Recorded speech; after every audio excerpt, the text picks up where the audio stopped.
instantaneous death, like 300,000. And Harry Truman, is it Harry Truman? Yeah. Harry Truman is a fucking hero. Are you shitting me? Over a million people dead in Japan, and because our fucked up government, Truman, which it should be dead President's Day, and he is dead, thank God, dropped 2 big nukes on a country and killed all those people, and he's considered a hero. Does that make any sense to you? Walter World, and we are celebrating by flying the fucking flag high. So happy should be dead President's Day. Happy shits to all these garbage freaking presidents that should be dead. That are dropping chemtrails on us and bombs on Iraq and breaking the back of this country. Stole all our money. Stole our money. Did 9/11 to the 9/11. We're homeless. We have no civil rights. Murdery bastards. So should be dead President's Day is our new holiday, and we're celebrating it today. Now make no mistake, CIA, because when you see this fucking video, you're gonna say, no, I'm not making no threats to no president, because I ain't stupid. But they ought to be all dead because they're a bunch of murderous bastards, just like you are. Have a great spirit-filled day.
Jody, one of our weatherman pilots, will meet you up in that front lounge there. Okay, thank you.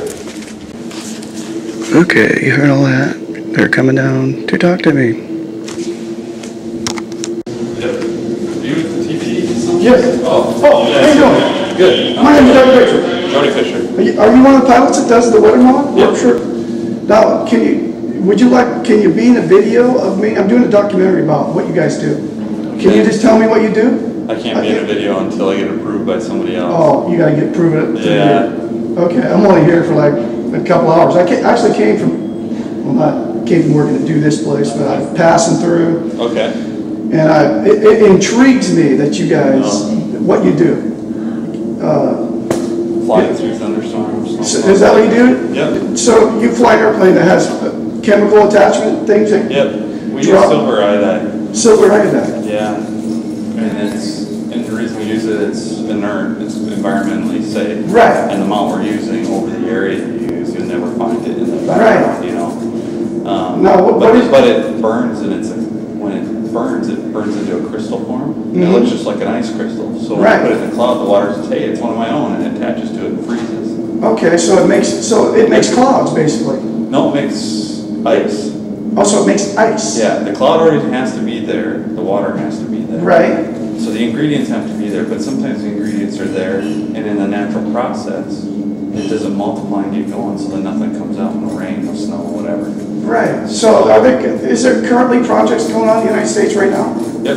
We have a project in North Dakota for rainfall enhancement and hail mitigation. Really? Minimizing the effects of hail. We have one in Calgary. So you can stop hail, is what you're saying? Minimize the effects. Minimize the effects of hail. Yeah. Make it smaller. Yeah. But so can you cause it not to rain too? No. Yeah, not my experience. So, the Chinese say they can. I don't know that they can. Yeah, because the Olympics, yeah. right? So you know about that. Yeah. They said they stopped the rain. Yeah. Well, So we haven't perfected that in the United States? No. Or you guys haven't? Well, we haven't. I don't think anybody has. In the Really? world. The Chinese say they do, but scientifically, when they explain it, it doesn't make sense. Right. So when you get your orders, you just fly where they tell you to fly, right? For the most part. I mean, when we're working, we're on a contract with somebody, a state government, a state entity, a foreign government, right, or a water district, you know, that has hired us. So we have an area that we can only fly in. Right. Whatever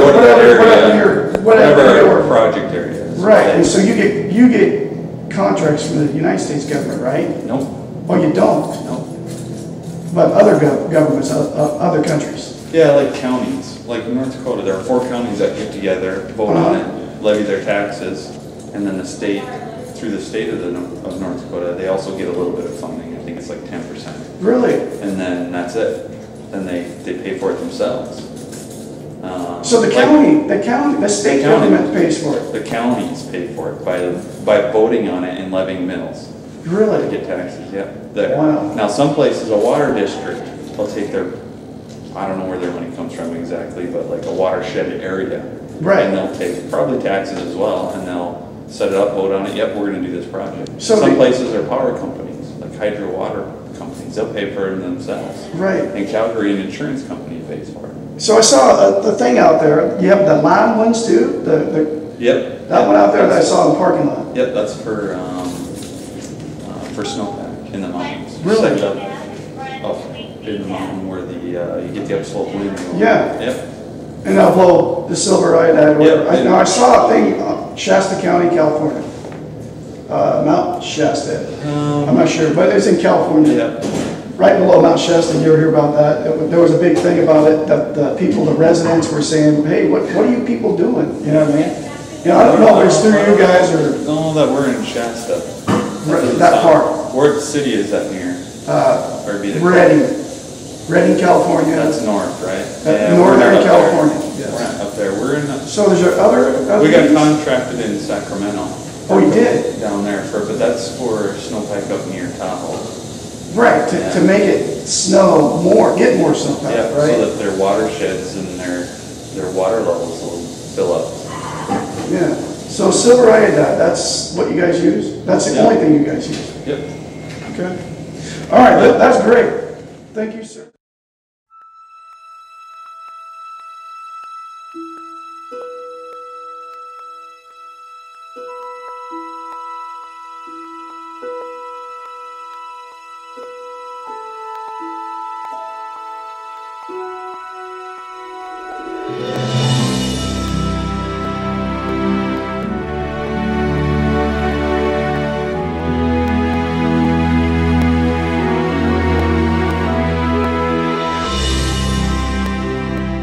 Let's say we were doing geoengineering because we wanted to make the weather a little bit better. There will be monsoon failures during that period, there will be huge hurricanes. The global studies indicate there will be some impact on precipitation patterns. Might involve large-scale regional agricultural disruption lasting a number of years. Potentially 2 billion people could have their food disrupted by such interventions. That the aerosols can, at least in these model simulations or indicated by these simulations, can offset most climate change in most places most of the time for both precipitation and runoff. But it's likely to cause some damage in some places.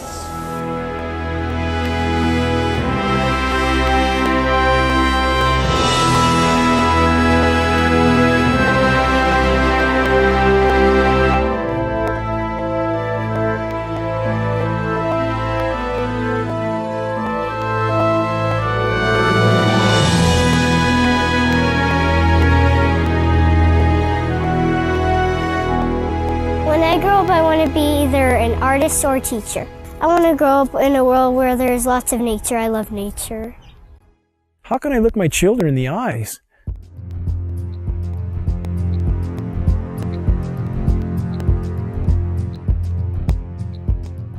and not try to shed the light on this issue, knowing every breath they take is laden with these metals? I have been forced to conclude that there is no greater or no more immediate threat to anything that lives and breathes than the global geoengineering programs short of nuclear catastrophe. Geoengineering is defined as the artificial modification of the Earth's climate. Geoengineers are proposing spraying 10 to 20 million tons of toxic aluminum and other substances into our sky for the stated goal of cooling our planet. So let me distinguish these two different kinds of geoengineering as clearly as I can. So the first one is we call solar radiation management, and that's the idea that you could put mostly reflective particles or other means to make the Earth whiter, effectively to increase the Earth's reflectivity, reducing the amount of heat that's absorbed by the sun, and therefore exerting some overall cooling tendency on the Earth. I think, though the initial results of climate models indicate that reflection of sunlight away from the Earth can offset most climate change in most places most of the time. But it will damage some places. We've mostly thought about sulfur, and nevertheless, there might be some good reasons to think about alumina. It turns out, first of all, there's been a lot of work on the environmental consequences of alumina in the stratosphere. There's a bunch of papers going back to the 70s that look at the radiative and ozone-destroying properties of alumina in the stratosphere, and those make you think it might be useful. Do this in just a jet in a very simple way. Make high-quality alumina particles just by spraying aluminum vapor out, which oxidizes. So it's certainly, in principle, possible to do that. Since we released What in the World Are They Spraying?, hundreds of people from around the world have began taking rain tests. What they're finding is what many are calling the chemtrail geoengineering footprint of aluminum, barium, and strontium. We're finding this well-thought footprint internationally, all over the world, wherever they take samples and get a chemical analysis of rain and snow water. This is quite common.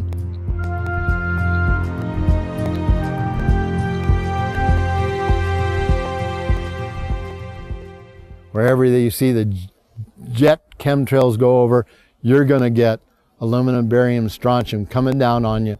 Why would we not believe it's happening when what we see in the sky matches exactly the expressed goal of numerous geoengineering patents, about 160 or more? Why would we not believe this is happening when every element showing up in the rain tests are the primary elements named in those geoengineering patents? Why would we not believe this is happening when we have escalating levels in very short time frames, as short as 5 years? We see rain levels of aluminum, for example, escalating as much as 50,000%. California air quality studies do not show these metals migrating from China.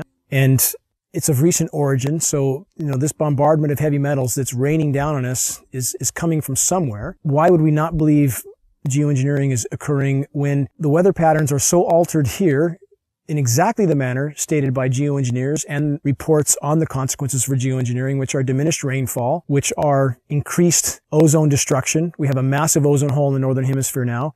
Should aluminum be in the soil in the rain? And yes, it should be in the soil. It's naturally there. Always was there.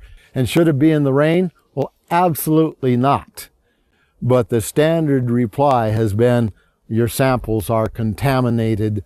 But since we are getting samples now that show zero aluminum, and we're getting lots of barium and strontium and zero aluminum, so that just proves that if there was dirt in our samples of some sort, dust blown up from the ground, we should get some aluminum in some detectable quantity. The primary ingredients in geoengineering are specifically the oxides of metals, including aluminum oxide.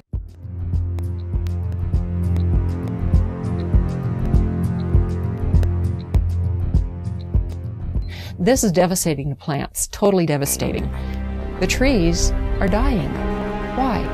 Approximately 2 years ago, I rode in the back, and you can ride in the back of my place for miles. You can go all the way through the woods, creeks and everything, and it was, I say was, gorgeous.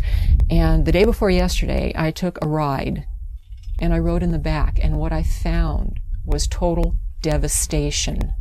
As I pointed out before, Michael, we're seeing, as in this example here, very hardy native plants completely flash out dead. That looks like it's been hit with some kind of a chemical. And we've only seen this in the last couple of years. And there's another one there, back over there. We're seeing mature madrone trees, which are 70, 80 feet high, flash out dead, just like this. USDA refuses to investigate it. The pH typically around here should be about 5.6. Well, since the contrailing got heavy, I watched the pH here in these forests, well, go up, I guess would be the word. From 5.6, it went about 20 times more alkaline.